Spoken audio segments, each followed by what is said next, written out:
আমরা যখনই কোনো যাত্রায় যাব বলে মনে করি তখনই আমরা প্রস্তুত থাকি আসন্ন বিপদের জন্য বা সংকটের জন্য।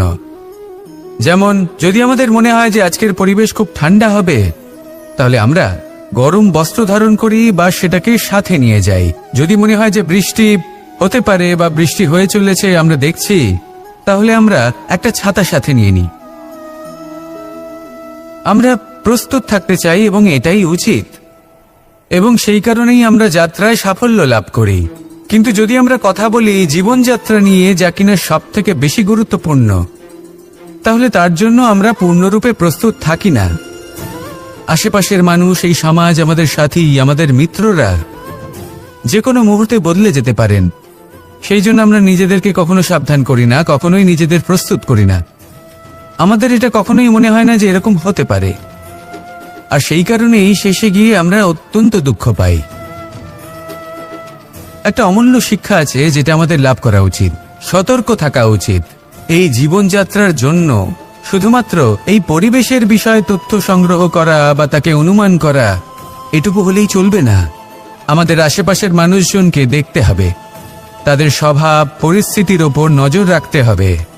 যখন তারা রং পাল্টাচ্ছেন নজর রাখতে হবে, তা অত্যন্ত আবশ্যক। পরিবর্তন আপনার জীবনে অবশ্যম্ভাবী। সঠিকভাবে তার সম্মুখীন হন। আসুন আমার সাথে ভালোবেসে বলুন, রাধা রাধা।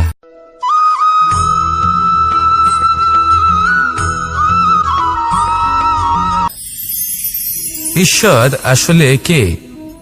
সংসারের বেশিরভাগ মানুষের কাছে ঈশ্বর হলেন এই সংসারের রচয়িতা, পালনকর্তা। কারোর কাছে উনি জ্ঞাতা, কারোর কাছে উনি হলেন আস্থার প্রতীক, আবার কারোর জন্য শুধুমাত্র অন্ধবিশ্বাস। কিন্তু এই ঈশ্বর কি কোনো শরীর, নাকি একটা বোধ, নাকি শুধুই শ্রদ্ধা? ঈশ্বর হলেন তিনি যিনি হলেন আপনার ইষ্ট। সেই জন্যই তো গুরু, মাতা, পিতা এনাদেরও ঈশ্বরই বলা হয়েছে। যাদেরকে আমরা ঈশ্বর বলে মনে করি, যারা আমাদের ইষ্ট, তারা আমাদের একটি পথ দেখান, একটি দিকে চালিত করেন। সেই পথে চলে আপনি শুভ কর্ম করতে পারেন। আর যখন কোনো ব্যক্তি তার ঈশ্বরের আদেশ পালন করেন, তখন সে নিজে থেকেই শুভ পথে অগ্রসর হয়ে যান। বেশ কয়েকজন মানুষ ঈশ্বরের ওপর আস্থা রাখেন এবং ভাবেন যে অনুচিত কোনো কাজ করা উচিত নয়, ঈশ্বর দেখছেন। ওনারা ভয় পান যে কোনো অনুচিত কর্ম করলে কে জানে তার পরিণাম কি হবে। এমন অনেক ব্যক্তি রয়েছেন যারা ঈশ্বরকে বিশ্বাস করেন এবং জানেন যে ঈশ্বর তাদেরকে দেখছেন, তাই যে যে শুভকর্ম ওনারা করেছেন তার ফল তারা অবশ্যই পাবেন। এবার আপনি ভয় পেয়ে ঈশ্বরকে বিশ্বাস করবেন নাকি বিশ্বাসের দ্বারা ঈশ্বরকে বিশ্বাস করবেন, সেই সিদ্ধান্ত আপনারই। কিন্তু হ্যাঁ, যদি আপনার মনে ঈশ্বরের জন্য কোনো স্থান থাকে, যদি আপনার কোনো ইষ্ট থাকেন, যদি আপনি কাউকে ঈশ্বর মনে করেন, যার প্রত্যেক আদেশ আপনি পালন করে থাকেন, তাহলে বলি ঈশ্বর কখনো আপনাকে অনুচিত পথে চালিত করবেন না। আসুন আমার সাথে ভালোবেসে বলুন, রাধা রাধা।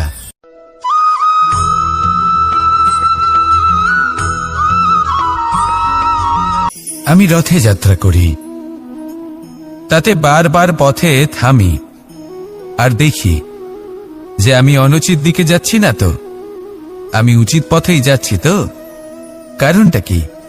কারণ হলো যাতে আমি পথভ্রষ্ট না হয়ে যাই। জীবনযাত্রাতেও এটাই প্রয়োজন। জীবনযাত্রায় ভোগবিলাসের পথে হারিয়ে যাওয়া খুব সহজ। বারবার থেমে আপনাকে দেখতে হবে, নিজেকে কিছু প্রশ্ন করতে হবে। আমি কি আজ সেই কর্মই করছি যেটা আমি করতে চেয়েছিলাম?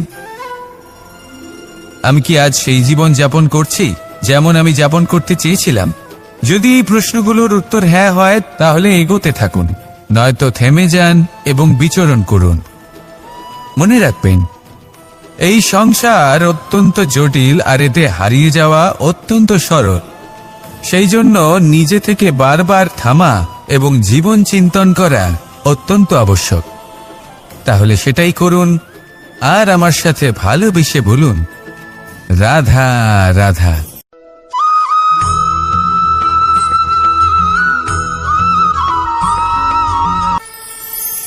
কথায় আছে যে স্বপ্ন এবং লক্ষ্য হলো একটি মুদ্রারই দুটি দিক। যতক্ষণ না স্বপ্ন দেখছেন ততক্ষণ বুঝবেন কি করে আপনার লক্ষ্য কি। স্বপ্ন দেখে যদি নিজের লক্ষ্য বুঝতে পারেন, সেটা পেতে চান, তবেই সেটা লাভ করতে পারবেন। কিন্তু স্বপ্ন এবং লক্ষ্য এই দুইয়ের মধ্যে একটা ভারসাম্য রয়েছে, যেটা বজায় রাখা প্রয়োজনীয়। একে আমরা বলে থাকি পরিশ্রম। দেখুন, যদি আপনি স্বপ্ন দেখতে চান তাহলে পরিশ্রম ত্যাগ করে নিদ্রা লাভ প্রয়োজন। কিন্তু যদি আপনি লক্ষ্য লাভ করতে চান তাহলে আপনাকে নিদ্রা ত্যাগ করে পরিশ্রম করতে হবে। তাই আলস্য ত্যাগ করুন এবং সিদ্ধান্ত নিন যে আপনি কি চান। আপনার জীবনের এই তুলাদণ্ডে স্বপ্নের পাল্লা ভারী হওয়া প্রয়োজন নাকি লক্ষ্যের? আমার মতে এই দুইয়ের মধ্যে যদি ভারসাম্য বজায় রাখেন তবে পথ নিজে থেকেই সামনে আসবে। শুধু সেই পথে অগ্রসর হতে থাকুন এবং আমার সাথে ভালোবেসে বলুন, রাধা রাধা।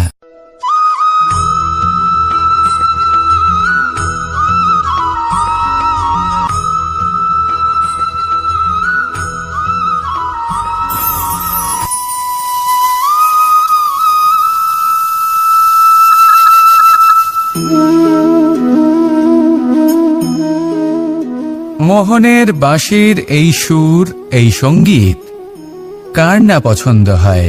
সবারই খুব ভালো লাগে। এবার এই সুর আসে কোথা থেকে? কেউ বলবেন কৃষ্ণের হৃদয় থেকে। সত্য কথা, এই সুর হৃদয় থেকে নির্গত হয় এবং প্রকট হয় এই বাঁশি থেকে। এই বাঁশিটাকে দেখুন, এই ছিদ্রগুলি দেখুন, প্রত্যেকটা সুর থেকে নিজস্ব একটা স্বর নির্গত হয়। এবার যে ব্যক্তি এই সমস্ত সুর এবং স্বর বুঝতে পারেন, এতে নিপুণ, তিনি এই বাঁশির দ্বারা যে সুর নির্গত করবেন তা তো মধুর অবশ্যই হবে। এবার জীবনের সাথেও কিছুটা এরকমই ঘটে।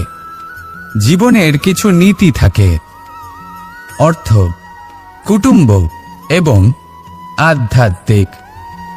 যদি জীবনের প্রত্যেকটা মুহূর্ত সুখময় হয় এরকম আপনি চান, তাহলে এই তিনটি নীতিতে আপনাকে নিপুণ হতে হবে।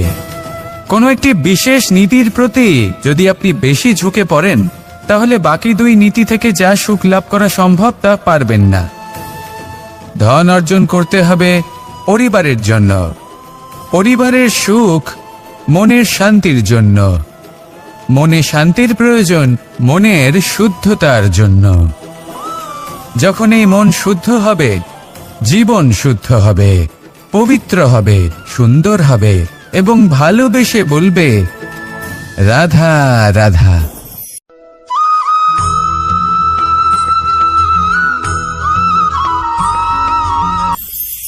আপনারা সবাই একটা গাছের পাতাকে দেখুন। যতক্ষণ পর্যন্ত গাছের সাথে, মানে গাছের ডালের সাথে জুড়ে থাকে, সে সবুজ থাকে, বাতাসের সাথে সে নড়তে থাকে। যতক্ষণ পর্যন্ত ও সূর্য থেকে পাওয়া রশ্মির শক্তি গাছে পৌঁছে দেয় ততক্ষণ ও ডালের সাথে যুক্ত থাকে। কিন্তু যখন সেই পাতা শুকিয়ে যায় তখন তার কোনো গুরুত্ব থাকে না। সেই পাতা গাছের ডালে এবং বৃক্ষের কাছে বোঝা হয়ে থেকে যায়। এবং এমন এক সময় আসে যখন সেই ডালটি শুকনো সেই পাতাকে পরিত্যাগ করে। এটাই আমরা এই প্রকৃতিতে দেখি এবং এটাই হলো সত্য। আর এটাই আমাদের জীবনে খুব বড় একটা শিক্ষা। যদি আপনিও নিজের জীবনে নিজের আপনজনদের কাছে বোঝা স্বরূপ হয়ে দাঁড়ান, তাহলে তারা আপনাকে যতই ভালোবাসুক না কেন, ওনারা যদি নাও চান তাহলেও এমন এক দিন আসবে যখন আপনার আপনজন আপনাকে পরিত্যাগ করবে। সেই জন্য সবসময় আত্মনির্ভর হয়ে ওঠার চেষ্টা করুন। নিরন্তর পরিশ্রম করতে থাকুন, কারোর উপর বোঝা হয়ে থাকবেন না, বরং তার সাথে মিলে দায়িত্ব পালন করুন। এমনটা করবেন তাহলে আপনার সম্মানও বজায় থাকবে এবং সম্পর্কের মধ্যে আপনার মূল্যও বজায় থাকবে। আসুন আর আমার সাথে ভালোবেসে বলুন, রাধা রাধা।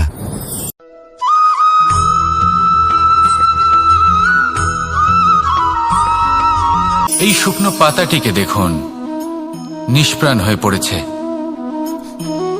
কোনো একটা সময় এই পাতাটি একটা গাছের ডালে ছিল। সেই গাছ ওর লালন পালন করত। যখন যখন বাতাস বইত, এই পাতায় কম্পন দেখা দিত, মনকে প্রফুল্ল করে তুলত। কোনো একদিন এই পাতা গাছের ডাল থেকে ঝরে পড়ে গেল। নিঃসন্দেহে ও নিজের স্বাধীনতা পেল, কিন্তু আস্তে আস্তে শুকিয়ে গেল, নিষ্প্রাণ হয়ে গেল। দেখুন, আমি এই কথা বলছি না যে স্বাধীনতা অনুচিত, কখনোই না। কিন্তু যে কোনো পরিস্থিতিতে স্বাধীন হতে চাওয়া এটা নিশ্চিতরূপে অনুচিত। আমরা যদি আমাদের জীবনে পরিবারের গুরুত্ব ভেবে দেখি, তাহলে এই পরিবারে যতই মতভেদ থাকুক না কেন, যতই মনোমালিন্য থাকুক না কেন, যতই বিবাদ থাকুক না কেন, এই সব মিটিয়ে নেওয়া অত্যন্ত প্রয়োজনীয়। সেই সবকিছু সমাপ্ত করা অত্যন্ত প্রয়োজনীয়। কখনো এই পরিবারকে ভাঙতে দেবেন না, কখনো এই পরিবার থেকে দূরে চলে যাবেন না। এই পরিবার হলো আমাদের জীবনের একটা অমূল্য সম্পদ, অমূল্য এক আশ্রয়, যা এই সংসারে হয়তো কোথাও আপনি পাবেন না। তাই একে আগলে রাখুন। ভেবে নিন আপনি পাতা আর আপনার পরিবার সেই গাছ। আসুন আমার সাথে ভালোবেসে বলুন, রাধা রাধা।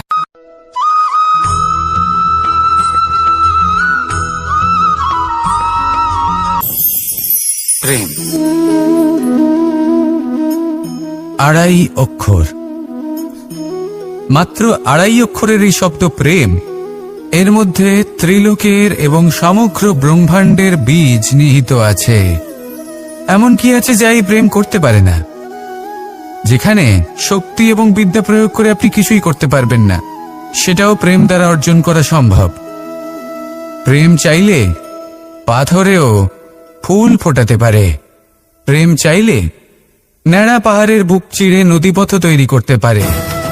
চাইলে নিরক্ষর ব্যক্তিকে সংসারের শ্রেষ্ঠ জ্ঞানী করে তুলতে পারে। শুধুমাত্র এই প্রেমের জন্য সবার দুষ্টু কানাই ঘনশ্যাম হয়ে উঠেছিল। শুধুমাত্র এই প্রেমের টানেই ত্রিলোকের স্বামী দ্বারকাধীশ নির্ধন সুদামার পদসেবাও করেছিলেন। এই প্রেম হলো সংসারের সবথেকে বড় শক্তি। এই সংসারের আধার হলো প্রেম। এমন কিচ্ছু নেই যা এই প্রেমের পক্ষে সম্ভব নয়। যেখানে বিদ্যা এবং শক্তি সাহায্য করতে পারে না, সেখানে এই প্রেম আপনাকে জয়ী করে দিতে পারে। তাহলে আসুন আর আমার সাথে ভালোবেসে বলুন, রাধা রাধা।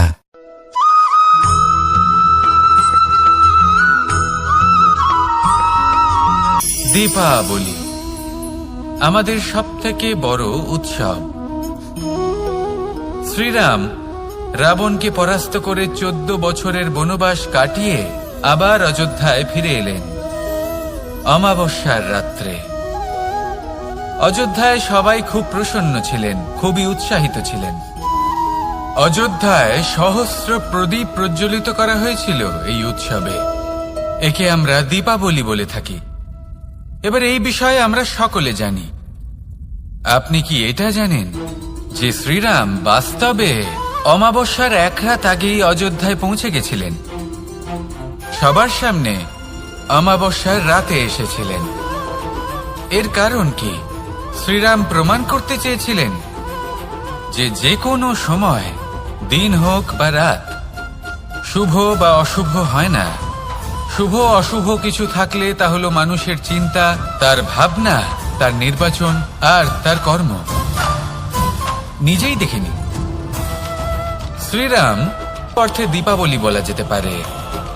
তাহলে নিজের পরিবারের সাথে দীপাবলি পালন করুন। আপনাদের শুভেচ্ছা জানাই।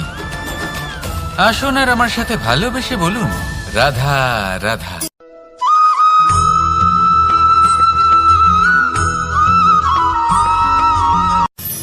মানুষের এই জীবন, মানুষ জন্ম নেয়, একটা নির্দিষ্ট সময়ের পরে এই সংসার ত্যাগ করে চলেও যায়।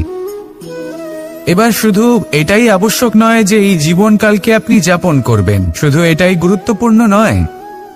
আবশ্যক এবং গুরুত্বপূর্ণ হলো এটা যে এই জীবনকালে আপনি এমন কিছু করেন যাতে এই সংসারের মঙ্গল হয়, যাতে এই সংসার আপনাকে মনে রাখে, আপনার থেকে প্রেরিত হয়, আপনার মতো হতে চায়, প্রত্যেক বছর আপনার জন্মতিথির অপেক্ষা করে।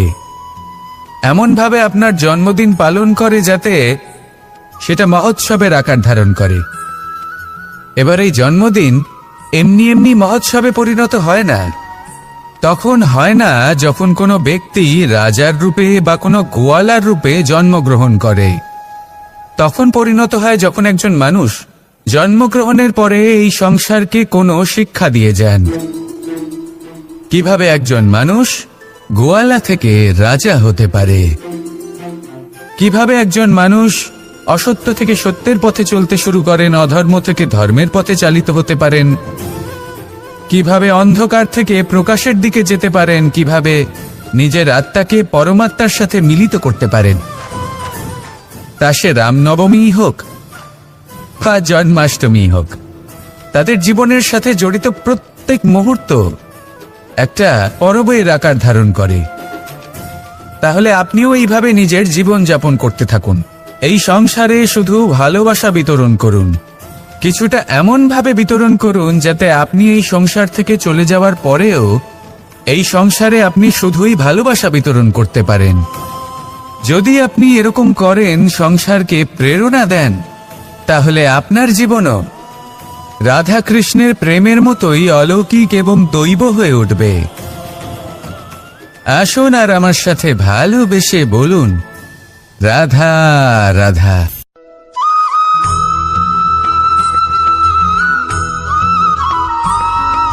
ভোজন। এই সংসারে যেই হোক না কেন, কোনো মানুষ হোক, কোনো প্রাণী হোক, কোনো কীট হোক বা কোনো বনস্পতি হোক, প্রত্যেকের জন্য ভোজন অতি আবশ্যক। কারণ ভোজন থেকেই শক্তি পাওয়া যায়, আর সেই শক্তি দিয়েই সংসারের, আমাদের জীবনের সমস্ত কার্য করা যায়।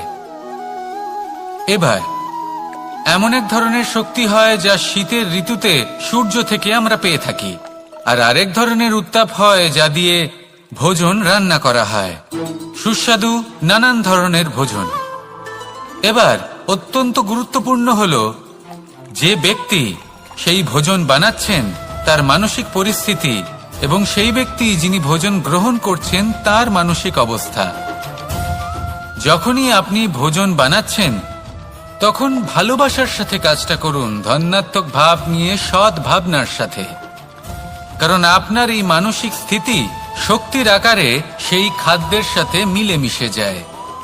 আর যখনই আপনি ভোজন গ্রহণ করছেন তখন সদ্ভাবনার সাথে, প্রসন্নতার সাথে গ্রহণ করুন, ধন্যাত্মক ভাব নিয়ে।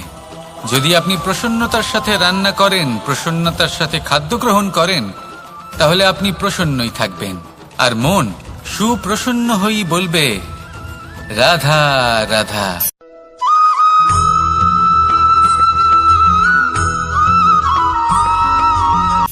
কথায় আছে সংসারে নাকি সকল রোগের ওষুধ আছে।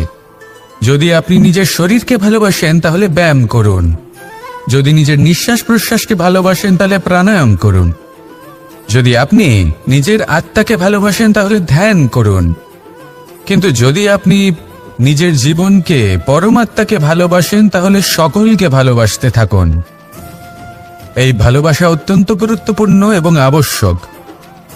ভালোবাসার থেকে ভালো না কোনো ওষুধ আছে, না আছে কোনো আসন। এর থেকে ভালো না কোনো ব্যায়াম আছে, আর না কোনো প্রাণায়াম। এই ভালোবাসা বড় বড় সমস্যারও সমাধান করতে পারে। ভালোবাসা বড় বড় বিপদকে আপনার থেকে দূর করতে পারে। এই ভালোবাসাই আপনাকে জীবনে বাঁচতে শেখায়, কারণ ভালোবাসাই হলো জীবনের আসল সত্য। তাহলে আসুন আর আমার সাথে ভালোবেসে বলুন, রাধা রাধা।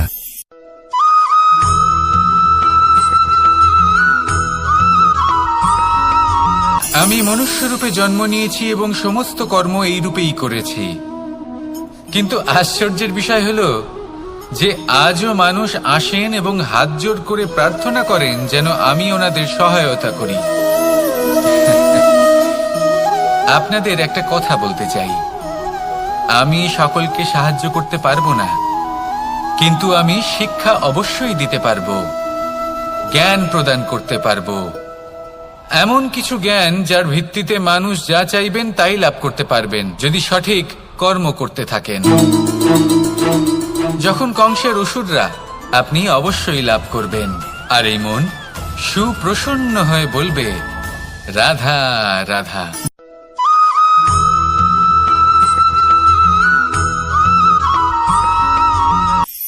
অর্থ, দ্বিতীয় পুরুষার্থ। এই অর্থ বলতে বেশিরভাগ মানুষই ধন মনে করেন, কিন্তু যদি অর্থের তাৎপর্য শুধুমাত্র ধন হয় তাহলে তা কিন্তু অত্যন্ত অনর্থকারী। তাহলে অর্থের অর্থ কি? অর্থ সেটাই যা আমাদের জীবনের জন্য প্রয়োজনীয়, যা আমাদের সুখ দান করে, শান্তি প্রদান করে, কারণ সেটাই সবথেকে মূল্যবান। মাতা পিতা, বন্ধু, আত্মীয় স্বজন, গুণ, পুণ্য, জ্ঞান, এই সব কিছু মিলে অর্থ তৈরি হয়। আর সঠিকভাবে বলতে গেলে এটাই কিন্তু জীবনের আসল অর্থ। তাহলে আসুন আমার সাথে ভালোবেসে বলুন, রাধা রাধা।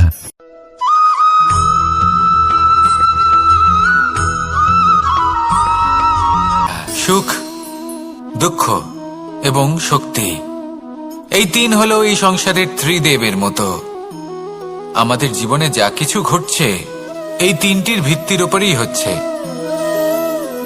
আসলে এই সংসারের একটা নিয়ম আছে, যখনই আপনি কিছু লাভ করেন এই সংসার আপনার পরীক্ষা নেয়। এটা জানার জন্য আপনার পরীক্ষা নেয় যে আপনি যা কিছুই লাভ করেছেন আপনি কি আদৌ সেটার যোগ্য কিনা। ঠিক সেইভাবেই এই সুখ, দুঃখ এবং শক্তি আপনার পরীক্ষা নিয়ে থাকে। যখন সুখ আসে তখন সে আপনার পরীক্ষা নেয় যে আপনার মধ্যে অহংবোধ জাগ্রত হয়নি তো। যদি অহংবোধ চলে আসে তাহলে সুখ সেখানেই সঙ্গ ত্যাগ করে। দুঃখ আপনার ধৈর্যের পরীক্ষা নিতে থাকে, আর যদি আপনার মধ্যে ধৈর্য না থাকে তাহলে এটা আপনাকে আরো বেশি দুঃখের গভীর অন্ধকারে ঠেলে দেবে। সেখানে শক্তি পরীক্ষা নেয় আপনার বিনম্রতার। যদি আপনি বিনম্র না হন তাহলে হয় এই শক্তি আপনার সঙ্গ ত্যাগ করবে, নয় এই শক্তি বিনম্রতার অভাবে আপনার পতনের কারণ হতে পারে। এই সংসারে যে কোনো ব্যক্তি যিনি এই পরীক্ষায় উত্তীর্ণ হয়ে থাকেন এই জীবনে তিনি সাফল্য লাভ করেন। আসুন আমার সাথে ভালোবেসে বলুন, রাধা রাধা।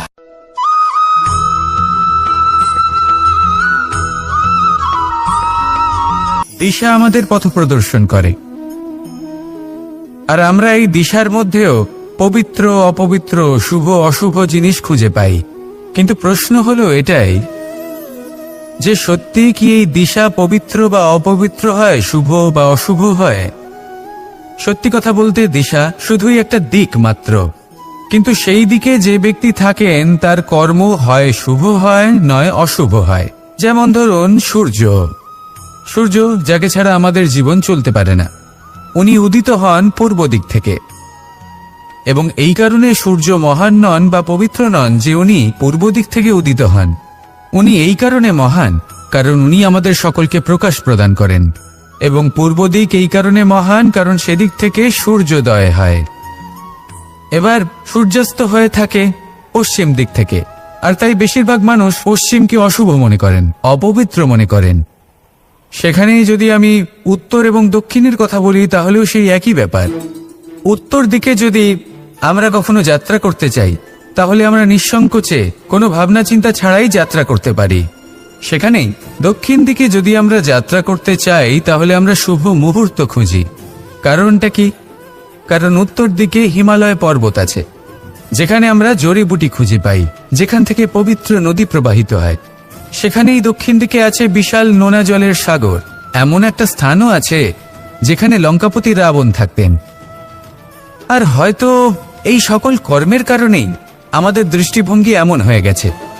তাই আপনার কর্ম সবসময় যথাসম্ভব শ্রেষ্ঠ রাখুন, কারণ আপনার কর্ম শুধু আপনার জন্যই নয়। আপনি যেখানে আছেন, আপনার কুল, আপনার স্থান, আপনার দিশা, এই সব কিছুর ওপর তার প্রভাব পড়বে। তাই সবসময় শুভ কর্ম করুন এবং আমার সাথে ভালোবেসে বলুন, রাধা রাধা।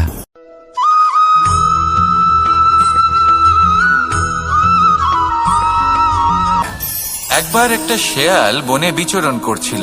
ও একটা ছোট্ট শাবক দেখতে পেল। ও ভাবলো আজ একেই আমি খাবার হিসেবে গ্রহণ করব। আশেপাশে দেখলো কেউ দেখছে না তো, কেউ ছিল না, আর সেই শাবকের ওপর আক্রমণ করলো, যা হলো একটা ঘোর অপরাধ। বনের নিয়ম অনুসারে আপনি কখনোই শাবকের ওপর আক্রমণ করতে পারেন না। তারপর এই খবরটা যখন রাজা সিংহ জানতে পারলেন, সভার আয়োজন করলেন। কিন্তু সেখানে শেয়াল বলল, আমি তো এরকম কিছু করিনি। কিন্তু যদি আপনি এরকম বলেন, কোনো প্রমাণ দিন, এর কোনো সাক্ষী আছে? তখন রাজা সিংহ পেঁচাকে ডেকে পাঠালেন, যে সেই মুহূর্তে বৃক্ষের শাখার ওপর বসেছিল। সে সব কিছু দেখেছিল। পেঁচা সব সত্যি কথা বলল, আর শেয়ালকে মৃত্যুদণ্ড দেয়া হলো। এবার এই কাহিনী আমি আপনাকে কেন শোনালাম? কারণ মানুষও কখনো কখনো এরকম কর্ম করেন যা শিয়াল করেছে। এটা ভাবেন কেউ দেখছে না, যখন আমি অনুচিত কর্ম করতেই পারি। কিন্তু না, আপনি যাই করুন না কেন, কেউ না কেউ অবশ্যই তা দেখছে। কোনো ব্যক্তি না হলেও কোনো প্রাণী, না হলে কোনো যক্ষ বা দেব বা প্রেত। যদি এনারা কেউ না দেখেন, তাহলে ধরিত্রী মাতা দেখেন, যেখানে দাঁড়িয়ে আপনি সেই কর্ম করছেন, তাই না? তাই একটা কথা সবসময় মনে রাখবেন, কে দেখছেন কে দেখছেন না সেই বিষয়ে ভাবা ছেড়ে দিন। এটা খুব সহজ কথা। আপনি যদি উচিত কর্ম করেন, উচিত ফল পাবেন। যদি অনুচিত কর্ম করেন, তাহলে আপনি অনুচিত ফল অবশ্যই পাবেন। সেই জন্য উচিত পথে চলতে থাকুন, উচিত কর্ম করতে থাকুন, আর আমার সাথে ভালোবেসে বলুন, রাধা রাধা।